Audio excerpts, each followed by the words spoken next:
أعوذ بالله من شرور أنفسنا ومن سيئات أعمالنا من يهد الله فلا مضل له ومن يضلله فلا هادي له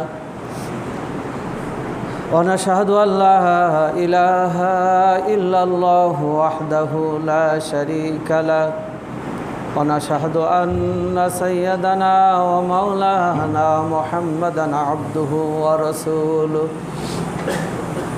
أما بعد فإن خير الحديث كتاب الله وخير الهدي هدي محمد صلى الله عليه وسلم وشر الأمور محدثاتها وكل محدثة بدعة وكل بدعة ضلالة وكل ضلالة سبيلها إلى النار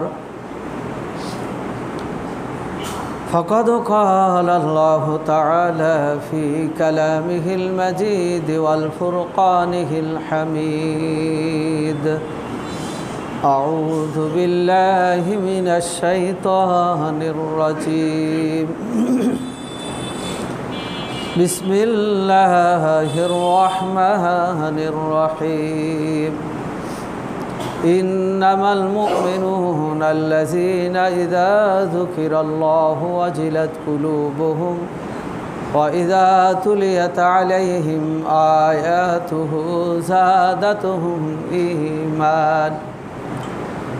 زادتهم إيمانا وعلى ربهم يتوكلون সমস্ত গুণগান সমস্ত প্রশংসা মহান পালনকর্তার জন্য, যিনি আমাদেরকে জুমার সালাত আদায়ের জন্য তারই ঘরে আসার সুযোগ দান করেছেন। এজন্য প্রভুর দরবারে আমরা শুকরিয়া জানাই, আলহামদুলিল্লাহ। দরুদ ও সালাম বর্ষিত হোক প্রিয় নবী বিশ্বনবী মুহাম্মদ রাসূলুল্লাহ সাল্লাল্লাহু আলাইহি ওয়াসাল্লামের প্রতি। আজকের জুমার মসজিদে উপস্থিত সর্বস্তরের সুধী মণ্ডলী, আমি আপনাদের সামনে পবিত্র কালামের সূরা আনফাল থেকে একটি আয়াত পাঠ করেছি। এই আয়াতকে সামনে রেখে মুমিনের বৈশিষ্ট্য, লক্ষ্য, উদ্দেশ্য, মুমিনের গুণাবলীর উপরে দু চারটি কথা আলোচনা রাখবো। আমার তৌফিক ইল্লা বিল্লাহ। আমরা মুসলিম, আল্লাহ এবং তার রসুলের প্রতি আমরা ঈমান আনয়ন করেছি। আমরা আল্লাহ এবং তার রসুলের দেখানো পথে জীবন পরিচালনা আমাদের সাধ্যমাফিক আমরা চালিয়ে যাচ্ছি। একটাই উদ্দেশ্য, যেই দুনিয়া ক্ষণস্থায়ী নাই, শেষ হয়ে যাবে, 60, 70, 100 বছরের হায়াত, যেই জীবনের কোনো শেষ নাই, পরকাল জীবন ভালো করে সেখানে যাতে শান্তিতে সুখে থাকা যায়, আমরা এই লক্ষ্য নিয়েই মহান আল্লাহ তাআলা এবং তার রসুলের প্রতি ঈমান নিয়ে আমাদের দৈনন্দিন জীবন পরিচালনা করছি। এই পরিচালনা করতে যে অনেক সময় আমরা শয়তানের ওয়াসওয়াসায় পড়ে হোক, রিপুর তাড়নায় হোক, আমরা আল্লাহ এবং তার রসুলের দেখানো পথ থেকে দূরে সরে যাচ্ছি। তাই মহান আল্লাহ তাআলা পবিত্র কালামে এবং রসুলের হাদিসে এবং জুমার মসজিদ ওয়াজ মাহফিলে দিনের যারা আলেম আছেন তারা এই বিষয়গুলো সতর্ক করে দেন, যাতে মুমিনের লক্ষ্য যেন ঠিক থাকে, মুমিন তার লক্ষ্য থেকে তার পদস্খলন যেন না ঘটে। এই বিষয়টা বারবার সতর্ক করে দিচ্ছেন মহাগ্রন্থ আল কোরআন, রসুলের হাদিস এবং আলেমরা। কেননা একজন মানুষ যখনই মুসলিম বলে দাবি করছেন, ইমানদার বলে দাবি করছেন, মুমিন বলে দাবি করছেন, তার কিছু চারিত্রিক আমুলিয়াতের দিক, সিদ্ধান্তর কিছু দিক আছে, এই দিকগুলো বিশ্বাসের কিছু দিক আছে। সেই দিকগুলো পরিপূর্ণভাবে একজন মুমিনের জীবনে থাকতে হবে। বিশ্বাসের ক্ষেত্রে আমরা যদি বলি আমানতু বিল্লাহি ওয়া মালাইকাতিহি ওয়া কুতুবিহি ওয়া রুসুলিহি ওয়াল ইয়াউমিল আখিরি ওয়াল কদরি খায়রিহি ওয়া শাররিহি মিনাল্লাহি তাআলা ওয়াল বাসি বাদাল মাউত। প্রথম যেটা একজন ইমানদারের ইমানের পরিচয় পাবে, 7টা বিষয়কে বিশ্বাস নিয়েই। 1 নম্বর, আল্লাহর প্রতি ঈমান আনয়ন করতে হবে। আল্লাহর প্রতি ওইভাবে ঈমান আনয়ন করতে হবে কোনো পরিস্থিতিতে যেন বিশ্বাসের ক্ষেত্রে বিন্দু পরিমাণ যেন ঘাটতি না হয়। এমনভাবে সেই রবের প্রতি মহান আল্লাহর প্রতি বিশ্বাস স্থাপন করতে হবে, এই বিশ্বাসের মধ্যে কোনো ঘাটতি থাকা যাবে না। এরপর তিনি ফেরেশতা সৃষ্টি করেছেন, বিভিন্ন কাজে বিভিন্ন দায়িত্ব দিয়ে আল্লাহ তাআলা ফেরেশতা পাঠিয়েছেন। সকল ফেরেশতার উপর বিশ্বাস স্থাপন করতে হবে এবং যুগে যুগে আল্লাহ রাব্বুল আলামিন নবী রাসূল পাঠিয়েছেন, সাথে আসমানি কিতাব পাঠিয়েছেন, সহিফা পাঠিয়েছেন। সেই সহিফা বা কিতাবগুলোর উপরে ঈমান আনয়ন করতে হবে। কোনো অংশে কিতাবের কোনো বিষয় অস্বীকার করা যাবে না। ওয়াল ইয়াউমিল আখিরি এবং পরকাল দিবসের প্রতি। আমার আপনার জীবন একদিন শেষ হয়ে যাবে, এমন একটি জীবন যেই জীবনে আমার এই দুনিয়ার সকল হিসাব নিকাশ পুঙ্খানুপুঙ্খানু দিতে হবে। পরকাল আমার আছে, হিসাব দিতে হবে। পরকাল দিবসের প্রতি পূর্ণ বিশ্বাস রাখতে হবে। ওয়াল কদরি খায়রিহি ওয়া শাররিহি, আমার আপনার তকদিরে যেটাই ঘটছে, যেটাই আসছে, এটাকে বিশ্বাস করতে হবে। ভালো আসবে, মন্দ আসবে, তকদিরকে বিশ্বাস করতে হবে। কেননা আল্লাহ তাআলা মুমিনকে সুখ শান্তি দিয়েও পরীক্ষা করবেন। আল্লাহ মুমিনদেরকে দুঃখ কষ্ট বিপদ এগুলো দিয়েও মুমিনকে পরীক্ষা করবেন। সুখ শান্তি আসছে, আরাম আয়েশ আসছে, আল্লাহকে ভুলে যাব, এটা হওয়া মুমিনের উচিত নয়। আমার আপনার সফলতাও মহান আল্লাহ তাআলার শুকরিয়া হবে, ব্যর্থতায় আমার আপনার মহান আল্লাহ তাআলার শুকরিয়া কৃতজ্ঞতা প্রকাশ করতে হবে। তাকদীরে আমার আপনার জন্য পরীক্ষা এসেছে, দুর্দিন এসেছে, মুমিন বিচ্যুত হয়ে গেল,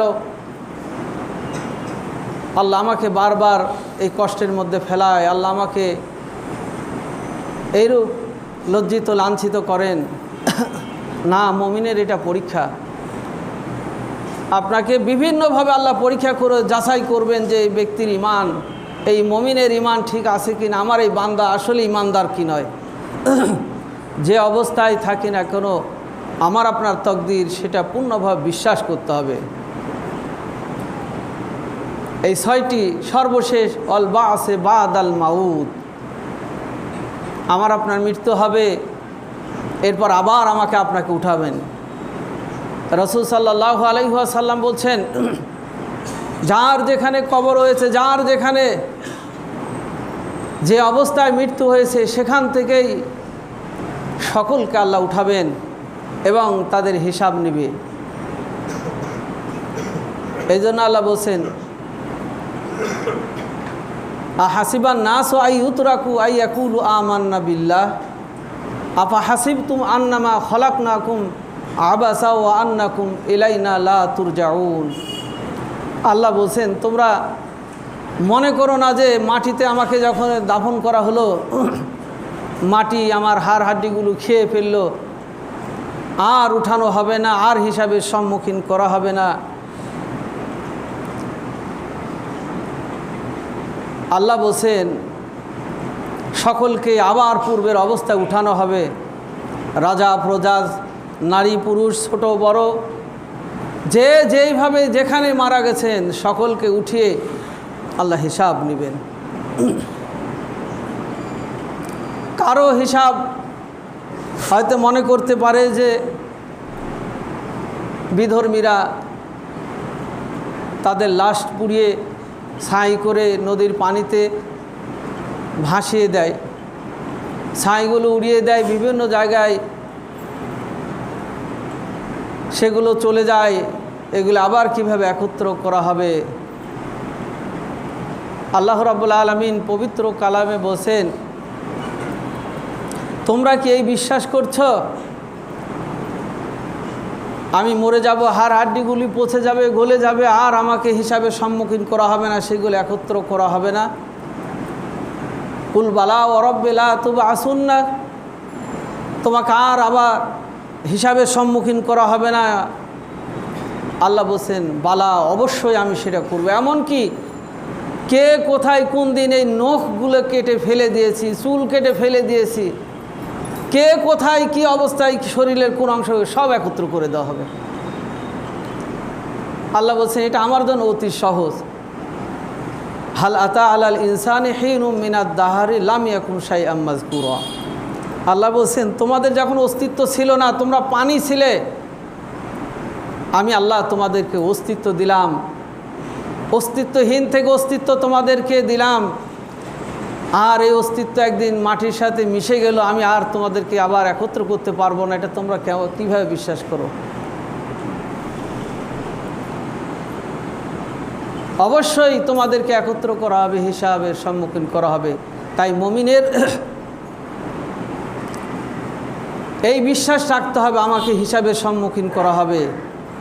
অতএব আমার পা ফেলতে হবে হিসাব নিকাশ করে, যাতে পায়ে কাঁটা না ফুটে, আমার শরীরে পাপ যেন জড়িয়ে না পড়ে। তাই আল্লাহ রাব্বুল আলামিন পবিত্র কোরআনে মুমিনের কাজগুলো, মুমিনের বৈশিষ্ট্যগুলো, মুমিনের করণীয় কি, সফলতা কি আলোচনা করেছেন। যে আয়াতটি পাঠ করেছে, আল্লাহ বলছে, ইন্নামাল মুমিনুনা আল্লাযীনা ইযা যুকিরাল্লাহু ওয়াজিলাত কুলুবুহুম, নিশ্চয় তারাই বিশ্বাসী, তারাই মুমিন, যখন তাদের সামনে মহান আল্লাহ তাআলার বিষয় নিয়ে আলোচনা করা হয়, ওয়াজিলাত কুলুবুহুম, তাদের অন্তর প্রকম্পিত হয়, তাদের অন্তরটা আল্লাহ রসুলের বিধানগুলো নিয়ে যখন আলোচনা করা হয়, শুনে তাদের বিশ্বাসের আমলের ক্ষেত্রে যদি সাংঘর্ষিক হয়ে থাকে, তাদের অন্তর ভীত সন্ত্রস্ত হয়ে যায়, না আমার এটা পরিবর্তন করতে হবে, আমি ভুল করছি। ওয়াইজা তুলিয়াত আলাইহিম আয়াতুহু, যখন তাদের সামনে মহা প্রতিপালকের কোনো নিদর্শন নিয়ে, আয়াত নিয়ে, কোরআন নিয়ে আলোচনা করা হয়, যাদাতুহুম ঈমানা, তাদের ঈমানটা আরও বেড়ে যায়, তাদের বিশ্বাসটা কয়েক গুণ বেড়ে যায়। ওয়া আলা রাব্বিহিম ইয়াতাওয়াক্কালুন, আর এই বিশ্বাসীরা সর্ব অবস্থায় আল্লাহর উপর ভরসা করে, কখনো কোনো নেতার উপর নয়, কোনো পীরের উপর নয়, কোনো তাগুতের উপর নয়। তারা বিশ্বাস করে আমার রব যেটা আমার জন্য নির্ধারণ করেছেন, আমি সেটা প্রাপ্ত হবই। আমার রব আমার বিপদ দূর করতে পারেন, আমার রব আমার সফলতা দিতে পারেন, আমার সকাল সন্ধ্যা, আমার দিনে রাতে যা ঘটুক, যা হবে, সেটা আমার রবের পক্ষ থেকে নির্ধারিত হয়েছে। এই বিশ্বাসটুকু মুমিনের থাকতে হবে। আমরা দেখি না অনেক মানুষ MA পাস করেছেন, বড় ডিগ্রি নিয়েছেন, অথচ কারো চাকরি হয়নি, আবার কারো হলো ছোট একটা হয়েছে, আবার একজন মানুষ তার থেকে নিচের ডিগ্রি অর্জন করে ভালো পদে চাকরি করছেন, ভালো টাকা ইনকাম করছেন। একই মানুষ একই চালের ভাত খায়, একই গিলাসে পানি খায়, আপনি সারাদিন ইনকাম করে 20,000 টাকা ইনকাম করছেন, আর একটি মানুষের 200 টাকা 300 টাকা ইনকাম করতে তার শরীরের ঘাম ঝরে যাচ্ছে। এই বিশ্বাস রাখতে হবে আপনাকে ওখানে সফলতা দিয়ে আল্লাহ পরীক্ষা করছেন, আল্লাহ তাকে কম উপার্জন দিয়ে আল্লাহ সেখানে তাকে পরীক্ষা করছেন। ও আলা রব্বিহিম ইয়াতাওয়াক্কালুন, মুমিনের বিশ্বাস সর্বাবস্থা আল্লাহর প্রতি, আল্লাহ ছাড়া কারো প্রতি তারা বিশ্বাস করে না।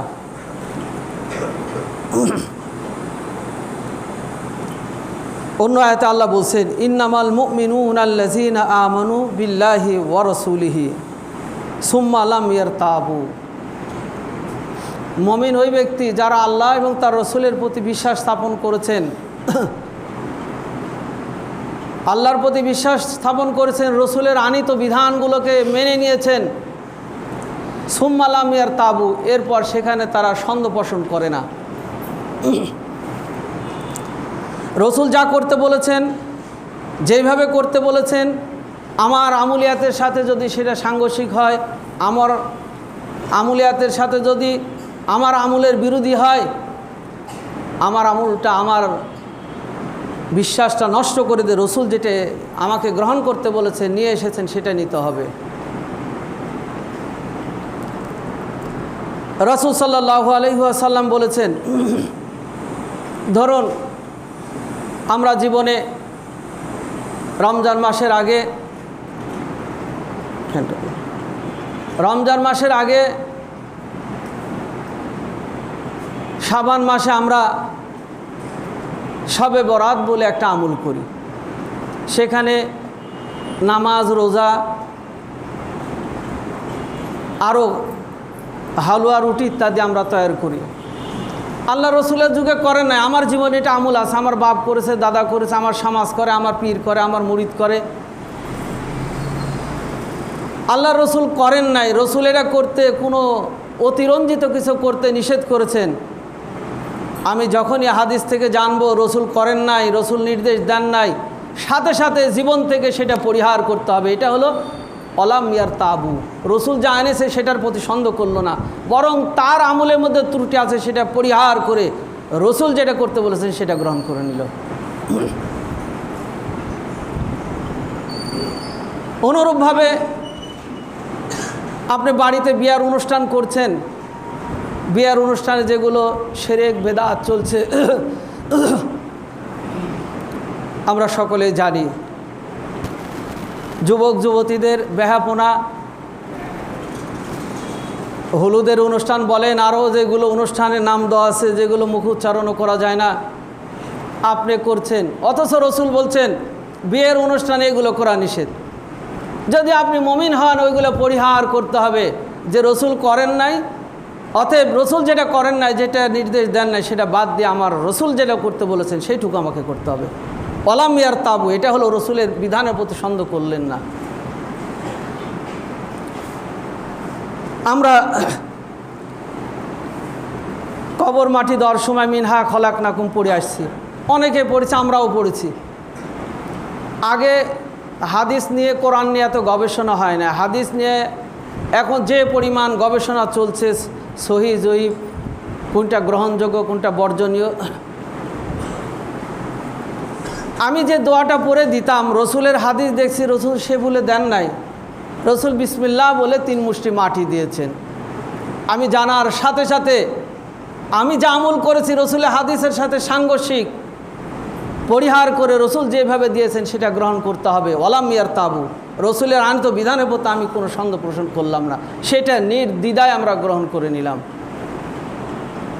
এ ব্যাপারে আল্লাহ বলছেন গ্রহণ করার বলতে, ইন্নামাল মুমিনুনা আল্লাযীনা ইযা দুউ ইলাল্লাহি ওয়া রাসূলিহি লিয়াহকুমা বাইনাহুম আইয়াকুলু সামি'না ওয়া আতা'না। আল্লাহর কোরআন বলছেন যে মুমিন ওই ব্যক্তি যারা আল্লাহ আল্লাহ রসুলের প্রতি কী করে, বিশ্বাস স্থাপন করে এবং তাদের কোনো সিদ্ধান্তর ক্ষেত্রে গ্রহণ করার ক্ষেত্রে যখন তাদেরকে ডাকা হয় যে রসুলের বিধান এটা, আল্লাহর বিধান এটা, তুমি যা করছো সেটা তোমার সাথে সাংঘর্ষিক, এটা রসুলের আমল নয়, এটা আল্লাহর বিধান নয়, তারা বলে কলু সামি'না ওয়া আতা'না। তারা বলে সাথে সাথে বলে আমরা শ্রবণ করেছি সঠিকটা, আমরা সেটা শ্রবণ করলাম এবং এটা মেনে নিলাম, এটা আমলে আমরা পরিণত করব। মুহতারাম হাজিরিন, এটাই হলো মুমিন। সমাজে অনেক কিছু চলছে ইসলামের নাম দিয়ে, ধর্মের নাম দিয়ে, আমাদের এই সমাজটাকে শরীয়তের নাম দিয়ে এমন কিছু কিছু কাজ করা হচ্ছে যেগুলো মানুষকে বলে বুঝে ওই বিশ্বাস থেকে ফিরে নিয়ে আসা সম্ভব হচ্ছে না। কারণ আমরা ওইভাবে চিন্তা করেছি রসুলের যুগে যখন রসুল কোরআনী বিধান, আল্লাহর বিধান মানুষের কাছে যখন প্রচার করতেন তখন তারা একটা কথা বলে মানুষদেরকে বিদায় করে দিতেন, ওয়াইজা তুতলা আলাইহিম আয়াতুনা ক্বালা আসাতির আউয়ালিন। হে নবী মুহাম্মদ তুমি চলে যাও, ওইরকম কথা পূর্বের নবীরাও বলেছে, আমরা প্রত্যাখ্যান করত। সেই সমাজে রসুল এই প্রতিকূল অবস্থায় রসুল কিভাবে তার সংগ্রাম চালিয়ে সেই সমাজের সব মানুষকে না পারলেও অনেক মানুষকে সহি আকিদা, সহি বিশ্বাসের দিকে আল্লাহ আল্লাহ রসুলের প্রতি নিয়ে আসতে সক্ষম হয়েছিলেন।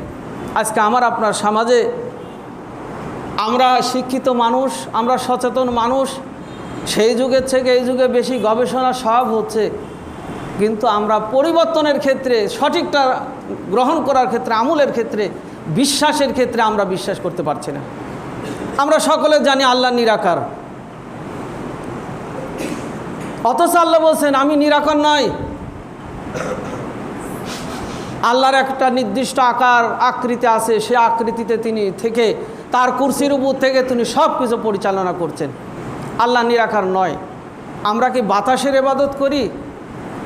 আল্লাহ যদি নিরাকার হন, সব জায়গায় থাকেন, তিনি মাঠেও থাকেন, ছাদেও থাকেন, তিনি টয়লেটের মধ্যে থাকেন, ড্রেনের মধ্যে থাকেন, আল্লাহ সব জায়গায় থাকেন না। আল্লাহর শক্তি সব জায়গায় বিরাজমান। আর রহমান ও আলাল আরশে ইস্তাওয়া, আল্লাহ বলছেন আমি আমার আরশে আমি সমসীন। আল্লাহ সেখান থেকে সব কিছু নিয়ন্ত্রণ করছেন। আমার বিশ্বাসে যদি নিরাকার থাকে, আল্লাহকে যদি নিরাকার বিশ্বাস করি, আমার আপনার আমল নষ্ট হয়ে যাবে। একজন মুমিনের হবে কলু সামি'না ওয়া আতা'না, আমি সত্যটা শুনেছি, হকটা শুনেছি, অতএব আমার বিশ্বাসের পরিবর্তন আনতে হবে। আল্লাহ আকার,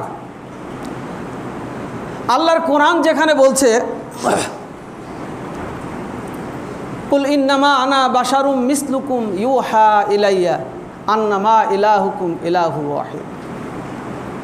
হে রাসূল বলে দিন আমি তোমাদের মতো একজন মানুষ, তোমরা যেরকম মাটি রক্তে গড়া, আমিও তোমাদের মতো একজন মানুষ। পার্থক্য হলো আমার কাছে ওহী এসেছে, তোমাদের কাছে আসে নাই। আমি নবী হিসাবে আল্লাহ আমার কাছে ওহী প্রেরণ করেছেন। আমার আপনার বিশ্বাসে যদি মনে থাকে রসুল নূরের, তাহলে আমার আপনার ঈমান থাকবে না।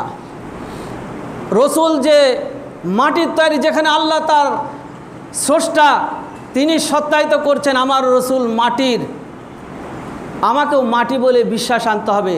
মুমিনরা নূর বিশ্বাস ছিল, সঠিকটা জানার সাথে সাথে কি করলো, সুম্মা লাম ইয়ারতাবু, আর সন্দেহ না করে রসুল মাটির তৈরি আমার আপনার মতো এই বিশ্বাসটা নিয়ে নিতে হবে। এটাই হলো মুমিনের পরিচয়। শুধু এই কয়েকটা ক্ষেত্রে, আরও ক্ষেত্রগুলো আছে, আমাদেরকে এগুলো জেনে ঈমান, আকিদা, বিশ্বাস, চিন্তা চেতনার মধ্যে পরিবর্তন আনতে হবে, তাহলেই মুমিন হবে সফল।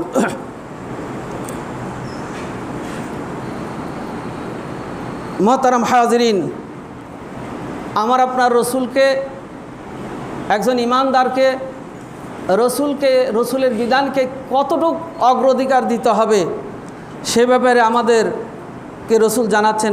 আনাসিন কল ক্বালা রাসূলুল্লাহ সাল্লাল্লাহু আলাইহি ওয়াসাল্লাম লা ইউমিনু আহাদুকুম হাত্তা আকুনা আহাব্বা ইলাইহি মিন ওয়ালিদিহি ওয়া ওয়ালিদিহি ওয়ান নাস আজমাইন।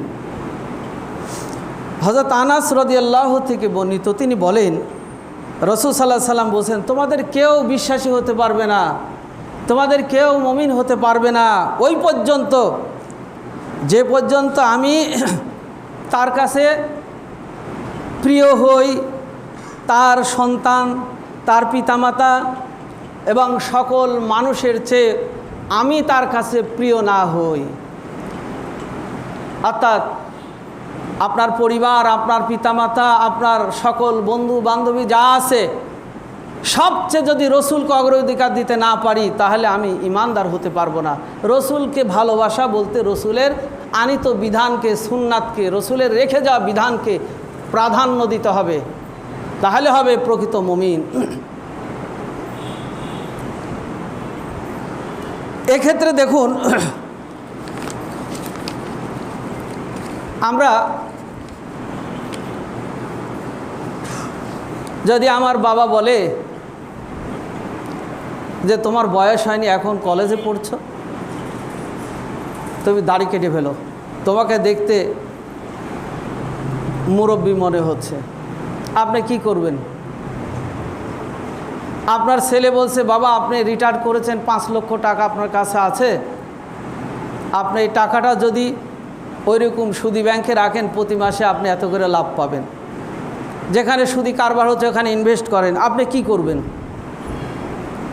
চিন্তা করলেন যে এতগুলো টাকা হলে আমার মাসিক খরচটা সে কাভার দিতে পারবো, ছেলের পড়াশোনা খরচ হবে, অমুক করবে তমক হবে, ছেলে পরামর্শ দিয়েছে।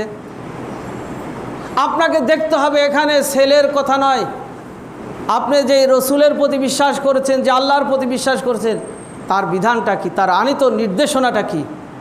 রসুল বলছেন তোমরা সুদি কারবারের সাথে জড়িয়ে পড়বে না। এক্ষেত্রে যদি আপনি আপনার ছেলেকে প্রাধান্য দিয়ে সিদ্ধান্ত নিয়ে সেখানে ইনভেস্ট করেন, তাহলে আপনি রসুলের উপর ছেলেকে প্রাধান্য দিলেন, রসুলের বিধানকে আপনি তার উপর প্রাধান্য দিলেন। আপনার ছেলের সিদ্ধান্ত রসুলের সিদ্ধান্তের উপরে প্রাধান্য দিলেন, মমিন হতে পারবেন না। আল্লাহ রসুল বলছে লা ইউমিনু, সে মমিন হতে পারল না। আপনার বাবা বলেছে মুখের দাড়িটা কেটে ফেলে দিতে, আপনি কেটে ফেললেন, বাবাকে শ্রদ্ধা করতে হবে, বাবার কথা মান্য করতে হবে, আপনি দাড়ি কেটে ফেললেন, আপনি মুমিন হতে পারবেন না। ইসলামের বিধান পালনের ক্ষেত্রে, শরীয়তের বিধান পালনের ক্ষেত্রে, সঠিকটা গ্রহণের ক্ষেত্রে, সেটা বাবা হোক, ভাই হোক, বোন হোক, পরিবার হোক, নেতা হোক, রাষ্ট্র হোক, আপনাকে যদি সম্মুখীন করে, সেটা পালনে বাধ্য করে, আপনি বাধ্য না হয়ে যদি সেখানে অটল থেকে ওর উপর যদি মৃত্যু হয়, আল্লাহ আপনাকে শাহাদাতের মৃত্যু দান করবেন। তাও আপনি তাগুতের কাছে আল্লাহ রসুলের বিধান লঙ্ঘনের ক্ষেত্রে আপনি মাথা নত করলেন না, আপনার বিজয় আল্লাহ তাআলা দান করবেন। এটা হলো মুমিনের পরিচয়।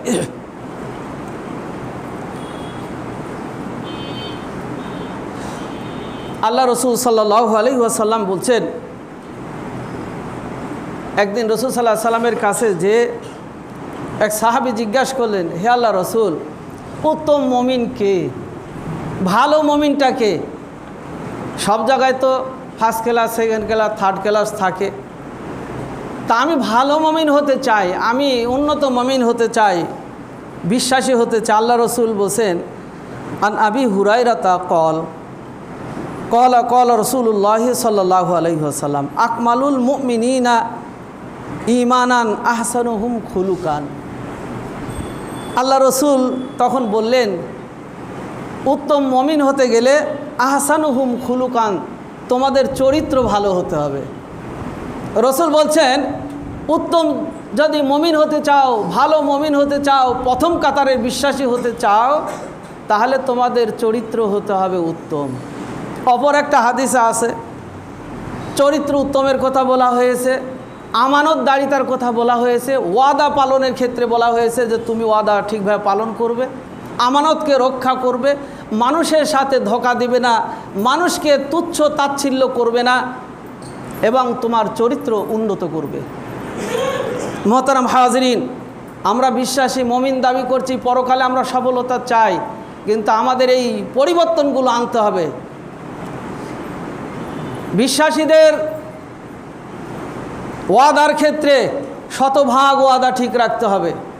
আপনি যদি না পারেন পূরণ করতে, সরাসরি বলে দেবেন আমার পক্ষে সম্ভব হচ্ছে না, পারছি না। আপনি ওয়াদা দিলেন, পূর্ণ করলেন না। আপনার কাছে আমানত রাখলো, মুমিন আমানতগুলো নিজের মাল বলে খেয়ে ফেলল। বা আপনি নয়ছয় করে কিছু দিলেন, কিছু দিলেন না। অথবা আপনি মানুষকে তুচ্ছ তাচ্ছিল্য করছেন। আমরা কোনো মানুষকে তুচ্ছ তাচ্ছিল্য করতে পারি না, সেটা আমার দলের হোক, আমার দলের বাইরে হোক, আমার বিশ্বাসের হোক, আমার বিশ্বাসের বাইরে হোক। ক্ষমতা থাক আর ক্ষমতা চলে যাক, আমরা যদি মনে করি যে আমার পরিবর্তন হয়েছে, এখন আমি যা ইচ্ছা তাই করব, যাকে যা মনে করব, তাহলে কোন আপনি মুমিন হতে পারবেন না। মুমিনের গুণাবল চরিত্র হতে হবে উত্তম, যার কথা, যার কাজ, যার আচার ব্যবহারে অন্য খুশি হবে, অন্য আনন্দিত হবে। পরিবর্তন হয়েছে, আপনি অন্যকে জুলুম করবেন। পরিবর্তন হয়েছে, পদোন্নতি হয়েছে, আপনার অবস্থার পরিবর্তন ঘটেছে, আপনার চরিত্র অন্যরকম হয়ে যাবে, এমন মুমিনের কখনো আশা করা যায় না। তিনি মুমিন হতে পারবেন না। তিনি দুনিয়ার মুমিন হবেন, দুনিয়ার মানুষের কাছে মুমিন হবেন, কিন্তু আল্লাহর কাছে তার সব কিছু জিরো হয়ে যাবে।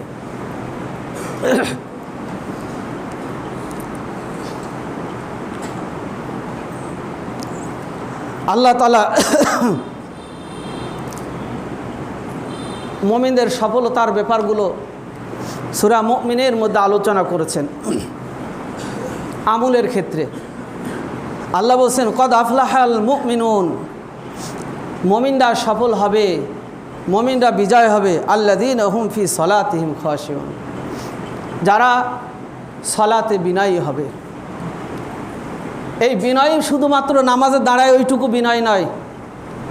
আজান হয়েছে, আপনার মনটা যেন মসজিদের সাথে ঝুলে আছে, কখন আসবেন মসজিদে। আসর পড়েছেন, মাগরিবের জন্য আপনি বারবার চিন্তা করছেন যে এই কাজটি শেষ করে আমাকে হয়তো মাগরিবে যেতে হবে, বা এরপরে আমি মাগরিবের সালাতে চলে যাব। নামাজে দাঁড়িয়েছেন, নামাজে দাঁড়ানো অবস্থায় আপনি নম্র ভদ্রভাবে দাঁড়াবেন, বিনয়ের সাথে দাঁড়াবেন। আন তা'বুদাল্লাহা কান্নাকা তারাহু ফাইন লাম তাকুন তারাহু ফাইন্নাহু ইয়ারাক। আল্লাহ রাসূল শিক্ষা দিচ্ছেন কিভাবে দাঁড়াবেন। নামাজে দাঁড়িয়েছেন, মুমিনরা যখন নামাজে দাঁড়াবে, তার দাঁড়ানোর দৃশ্যটা দেখেই অন্যর মন জুড়িয়ে যাবে। পাশে একজন দাঁড়িয়েছে, কালো মানুষ, তার পায়ে একটু ঘা আছে, তার পোশাকটা একটু নোংরা, আপনি নাক ছিটকাচ্ছেন, আপনি সেখানে কুচুমুচু করছেন, কিভাবে তার কাছ থেকে দূরে সরে যাওয়া যায়, তাকে কিভাবে পিছনের কাতারে দেওয়া যায়, আর এক সাইডে দেওয়া যায়। আপনি এই চিন্তা মাথার মধ্যে নিয়েছেন, নামাজের চিন্তা আপনার মধ্যে মাথার মধ্যে নেই। মুহতারাম হাজিরিন, মসজিদে আসবেন, ছোট বড় ধনী রাজা প্রজা সকলে দাঁড়িয়ে যাবে। এখানে কোনো ভেদাভেদ নাই। আল্লাহর ঘর, ওয়ান্নাল মাসাজিদা লিল্লাহি ফালা তাদউ মা আল্লাহি আহাদা। এখানে সে রাজা প্রজার, চেয়ারম্যান, মেম্বার, হাজি গাজি কারো পার্থক্য নেই, এখানে সকলের অধিকার।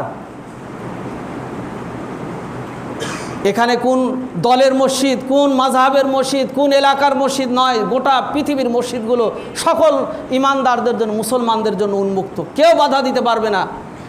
দুঃখ লাগে, কিছুদিন আগে আমি গত সপ্তাহ বলেছি, একজন জাতীয় মসজিদের ইমাম আমিন জোরে বলা নিয়ে তিনি মন্তব্য করে ফিতনা সৃষ্টি করেছেন। আপনারা জানেন, ভোলাতে এক মসজিদে এক যুবক সালাতে আমিন জোরে বলেছেন, সেই যুবকটাকে মেরে আহত করে এখন তিনি হাসপাতালে ভর্তি, চিকিৎসা নিচ্ছেন আমিন বলার অপরাধে। তাহলে আমাকে দায়িত্বশীল যে যেখানে আছেন সেখান থেকে কথা বলতে হলেও মাপে বলতে হবে, এবং যিনি সহিহ হাদিসের আমল করেছেন বলেই তাকে মসজিদ থেকে মেরে আহত করে বের করে দিতে হবে। এমনকি এই আশপাশে আছে, রমজান মাসে 8 রাকাত তারাবি পড়ে বলে তাকে মসজিদের সামনে কাতারে যেতে দেয় না। বলে দিয়েছে ইমাম সাহেব, আগে যারা 8 রাকাত পড়েন পিছনে কাতারে দাঁড়াবেন। ওনার বাবার মসজিদ আল্লাহর ঘর, উনি অর্ডার করার কে? 8 রাকাত পড়ুক, 2 রাকাত পড়ুক, 6 রাকাত পড়ুক, 20 রাকাত পড়ুক, যে মসজিদে আগে আসবে সে সেখানকার অধিকার। মোহতারাম হাজিরিন, ইমানদার দাবি করছি, বড় হাজি দাবি করছি, বড় বুজুর্গ দাবি করছি, বড় নেতা দাবি করছি, কিন্তু আমরা ফিতনা ছড়াবো, সমাজে অশান্তি হবে, আল্লাহর ঘরে মানুষকে বাধা দিব। আগের যুগের বাধা ছিল রাস্তায় ধরে মেরে মসজিদ থেকে বের করে দেওয়ার, আর এখনকার বাধা হচ্ছে ফতোয়া নিয়ে বাধা সৃষ্টি করছি। আমরা ধিক্কার জানাই ওই ভাইদেরকে যারা সহিহ হাদিসের আমল করার কারণে যারা তাদের উপর আক্রমণ করেছেন। গোটা পৃথিবীর প্রত্যেকটা মসজিদে যে যেভাবে আমল করে শান্তি পাবে সেভাবে করুক আমল। আপনি মারার কেউ নাই, আপনি আহত করার কেউ নাই। মুমিনের বিশ্বাস হবে, নামাজে বিনয় হবে, নামাজে তারা নম্র ভদ্র হবে, তার নামাজ দেখলে মন চোখ জুড়িয়ে যাবে। আল্লাহ বলছেন এই মুমিনরা সফল হবে। আল্লাযীনা হুম আনিল লাগwi মুরিদুন, আর মুমিনরা কখনো গাল গল্পে অনার্থক কথাবার্তার সময় নষ্ট করে না। ফাইজা ফারাগতা ফানসাব ওয়া ইলা রাব্বিকা ফারগাব। মুমিন ব্যবসা করে, চাকরি করে, যখনই সুযোগ পায় ফাইজা ফারাগতা ফানসাব ওয়া ইলা রাব্বিকা ফারগাব, তখনই তারা কি করে, সুযোগ পেলেই মহান রবের উদ্দেশ্যে তারা মনোবেশন করে, মহান আল্লাহ তাআলার জিকিরে, তাসবিতে, তেলাওয়াতে তারা মনোবেশন করে। আল্লাযীনা হুম লিযাকাতি ফাইলুন, আর মুমিনরা তাদের সম্পদ থেকে যাকাত দেয়। আল্লাযীনা হুম লিফুরুজিহিম হাফিজুন, আর মুমিনরা কখনো তাদের লজ্জাস্থানকে অপব্যবহার করে না, বরং সেটার হেফাজত করে। আল্লাহ রসুল মুমিনদের জন্য বলেছেন যে দুটা জিনিসের তোমরা যদি হেফাজত করো, আমি নবী তোমার জিম্মা নিচ্ছি জান্নাতে নিয়ে যাওয়ার। রসুলের এই কথা ছাড় কি হতে পারে? রসুল বলেছেন এই যে 2 চোয়ালের মধ্যবর্তী জায়গা মুখ, আর 2 রানের মধ্যবর্তী জায়গা লজ্জাস্থান। আল্লাহ রসুল বলছেন এই 2টা জিনিসকে অপব্যবহার করবে না বলে আমার কাছে ওয়াদা করবে, আমি রসুল ওয়াদা করছি ওই ব্যক্তিকে আমি জান্নাতে নিয়ে যাব সাথে করে। বলুন সুবহানাল্লাহ। একটু সতর্ক হলেই, একটু রসুলের হাদিসগুলো মেনে চললেই আমার আপনার জন্য জান্নাতে যাওয়া, রসুলের সুপারিশ পাওয়া কোনো ব্যাপার নাই। মুমিনের সফলতা অপেক্ষা করছে। আল্লাহ যেন বলছেন কদ আফলাহাল মুমিনুন, মুমিনরা সফল হয়ে গেছে যদি এই গুণগুলো অর্জন করতে পারে। তাই আমরা আমাদের লজ্জাস্থানের হেফাজত করব, মুখের হেফাজত করব। মুখ আছে, জিহ্বা আছে, কথা বলতে পারছি বলে যখন তখন যাকে তাকে কিছু বলবো, শক্ত আঘাত করে কথা বলবো। এই নরম জিনিসের আঘাত এত শক্ত, আপনি তাকে লাঠি দেওয়া পিঠান 2-6 মাস, 2 বছর, 5 বছর পর ভুলে যাবে। কিন্তু এই নরম জিনিসের কথার আঘাতটা আপনাকে যেন বুক ছিদ্র করে বের করে দেয়। এই জন্য লেসানুল আফাদ বলে শাইখ আবদুল্লাহ বিন বাজের একটা লেখা বই আছে, আপনারা বইটা পড়তে পারেন। এই জিহ্বার যে কি বিপদ, কি ঘটবে, এর উপরই একটি বই লিখেছেন। তাই আমরা মুখকে হেফাজত করি। মুখ দিয়ে যখন তখন কাকো কিছু বলা, অনার্থক কিছু বলা, মুখ দিয়ে আমরা এমন কিছু প্রয়োগ করব না যা মানুষ কষ্ট পায়, যা সমাজে বিশৃঙ্খলা সৃষ্টি হয়, যা করলো জাতীয় মসজিদের ইমাম সাহেবের কথাতে। মোহতারাম হাজিরিন, আল্লাহ বলছেন মুমিনরা যদি এই গুণের অধিকারী হতে পারে, এই আমলগুলো যদি করে, চরিত্র পরিবর্তন আনে, আমানতদারিতা যদি রক্ষা করে, ওয়াদা পালন করে, আল্লাহ বলছেন আল্লাযীনা হুম আলা সালাওয়াতিহিম হাফিজুন, আর এই 5 ওয়াক্ত সালাতকে যদি যত্নের সাথে আদায় করে, উলাইকা হুমুল ওয়ারিসুন, তারা হয়ে যাবে উত্তরাধিকারী।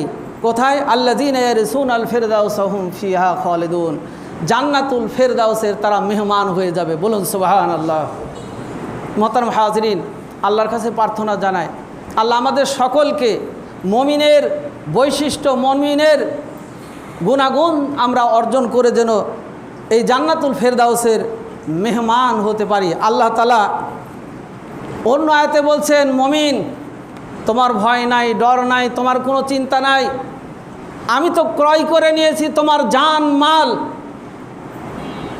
আল্লাহ বলছেন যে আমি তোমার ইন্নাল্লাহা আশতারা মিনাল মুমিনিনা আনফুসাহুম ওয়া আমওয়ালাহুম বিআন্না লাহুমুল জান্নাহ, আমি তোমার জান, আমি তোমার সময়, আমি তোমার মাল আমার জান্নাতের বিনিময় খরিদ করে নিয়েছি। হে মুমিন, তোমার ভয় নাই, তোমার জান মাল তুমি আমার রাস্তায় ব্যয় করো, আমি তোমার জন্য প্রশস্ত জান্নাত রেখেছি।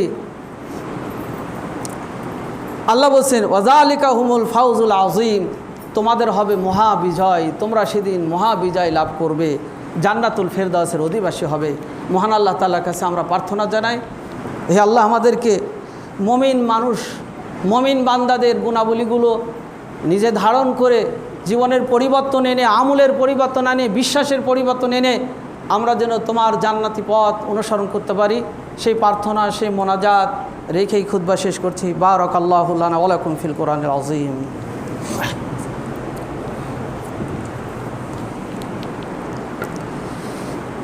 আলহামদুলিল্লাহ আলহামদুলিল্লাহ ওয়া কাফা ওয়া সালামুন আলা ইবাদিহিল্লাযীনা ইসতাফা, আম্মা বা'দ।